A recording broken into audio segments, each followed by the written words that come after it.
There's a lot happening over in Washington, D.C. that I think we need to make sure everybody's aware of, from the ongoing inflation issues, labor issues, a whole host of things. Not just, of course, what's happening in the U.S. Supreme Court. But you've got the Federal Reserve talking about some rate hikes and actually looking at 0.5 point of a rate hike increase, the most in 22 years. The last time they did something like that was back in 2000. So that's going to, maybe soften the blow of ongoing inflation, and you really have to better understand why we have the rate of inflation that we do. But it's a huge issue that, it impacts everybody. It impacts everybody from you and being able to buy things for your kids for schools. It's impacting your ability to get to work, how far your dollar goes, but also for businesses and their ability to hire and invest and keep prices competitive. So there's a whole host of things to track there. But you also have over in Washington, D.C., a variety of different conversations going on about disinformation.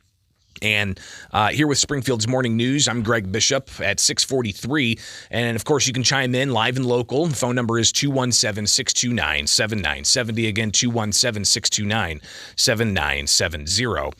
But you've got questions about this Disinformation Governance Board and the Department of Homeland Security. And we'll hear some comments from a Senate hearing yesterday with Senator Rand Paul and others talking to the Secretary of the Department of Homeland Security. But I just want to read to you some of the headlines here. Migrants heading to U.S. border share advice on Title 42 using WhatsApp. Now, when the Disinformation Governance Board was revealed, it was a question asked by a congresswoman from Illinois, Lauren Underwood. She's from the Chicagoland area.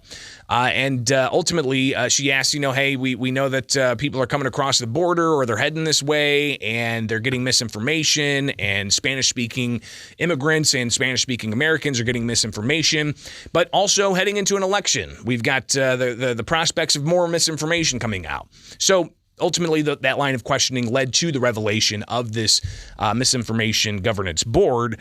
It'll be interesting to see how they tackle something like this, where you've got migrants crossing the border sharing advice about Title 42. What's Title 42?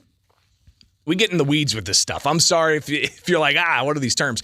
Title 42 is a measure implemented concerning border security and health, and being able to turn people away from the U.S. border who are crossing illegally because of health concerns. We were just now, I guess, getting out of the tail end of a global pandemic. So, you'd think that'd be important. But apparently this month, President Joe Biden is going to repeal Title 42. So there's information that migrants are seeing on WhatsApp that could be misinformation or, ways to skirt federal law here in the United States.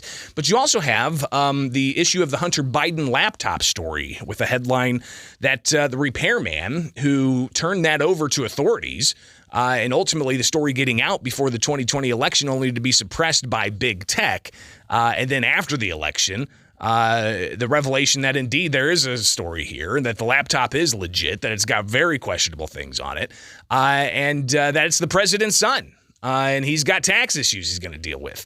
But the repairman who turned that over and the story stemmed from, he's suing media outlets and Congressman Adam Schiff for defamation, because you had a whole slew of, the 50 some odd intelligence officials that said that this was Russian disinformation, the Hunter Biden laptop story. Didn't turn out to be the case. So kind of fascinating to see that case. We'll watch that and how it unfolds. But you've got also the ongoing questions about this disinformation board. And with the story of the Hunter Biden laptop and, COVID-19 policies and the about face that we saw over the past 2 years, what constitutes disinformation? Is it going to be something the government labels as disinfo, and then a big tech company comes and follows up and says, we're going to go ahead and take this off the site because the government says it's misinformation? It's a private company doing that. But is it a step too far if the private company is doing that at the behest of the federal government? All right, we'll get to some of the clips here of some senators asking the DHS secretary about the Disinformation Governance Board in a moment, but a phone call. Good morning. You're on WMAY. Good morning. Hey, I was thinking the other day, I heard Jen Psaki talk about how this whole disinformation board was started with the previous administration. And I think you were on that track when I started calling in, but I couldn't listen to you while the phone was ringing.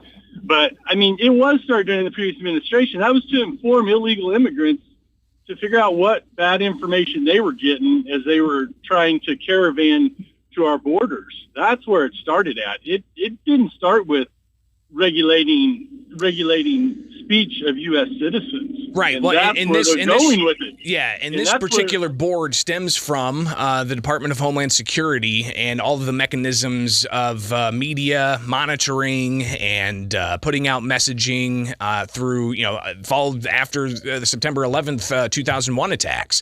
I mean, it's progressed and developed over time and evolved. And you could see the progression evolving even to, like I said, and I appreciate the call, got others coming in, devolving to, having a government say this is disinformation and then a private company blocking that speech. We've already seen that to a degree. Real quick, good morning. You're on WMAY. Hi, Bishop. Hey, I haven't heard you say anything about this, but the documentary or movie 2,000 Mules that's coming out, have you heard anything about that? Have not, but I'll look into it. Appreciate it. 217-629-7970. Good morning. Oh, yeah, good morning. Hey, I understand that the federal government, our federal government, operates completely within the constraints of our Constitution. And then I guess everything else is for the states. But anyway, and the states cite the Constitution often. But where in the Constitution do we grant to the federal government the authority to do this? I'm curious about that. Because ultimately it sounds like this is something that's going to the Supreme Court. Congress shall make no law, abridging the freedom of speech, assembly, freedom of the press, and a variety of other things in the First Amendment, religion. Whether or not they can actually highlight how this mechanism of the Department of Homeland Security is ultimately leading to infringing upon speech, I think that you could see that litigated. We shall see. Phone calls are pouring in here. Good morning. You're on WMAY. Good morning. I heard the statement you played earlier about Biden saying that the MAGA movement was one of the most dangerous, threatening groups ever. It's kind of ironic with the whole abortion thing. I would say that Planned Parenthood would be one of those groups based on Margaret Sanger's foundation of it used to diminish and control the black population. There's probably been more black people prevented from being born by that group than any other terrorist group or any other group that's hurt somebody, one demographic in the United States, history of the United States. Listen, I mean, a group's origin doesn't necessarily portend what it is now. Planned Parenthood, for what it is, yes, it does assist in terminating pregnancies, but it also assists in a whole host of other reproductive care issues and reproductive health. So we'll just leave that conversation there. I got to take a break. We'll get to some of the comments that Senator Paul had with the DHS Secretary in a moment. Stay tuned. It is WMAY, Springfield's Morning News. I'm Greg. All right, we got a few more minutes here on WMAY. Before 7 o'clock, I'm Greg Bishop, and we're live and local, 217-629-7970. 2,000 Mules, it's a Dinesh D'Souza production. I'm not familiar with it. Apparently, it's about election fraud. We'll see. Maybe I can reach out to his people and get him on the air here soon. Apparently, that's coming out today. I'm not familiar with it. 6:57 now, and I wanted to get to a few of the comments that were made during a Senate committee yesterday in Washington, D.C. between U.S. Senator Rand Paul from Kentucky and the Secretary of the Department of Homeland Security, Secretary Mayorkas, about disinformation. Here's just some of how that initial line of questioning went in Washington, D.C. yesterday. Do you think the Steele dossier included Russian disinformation?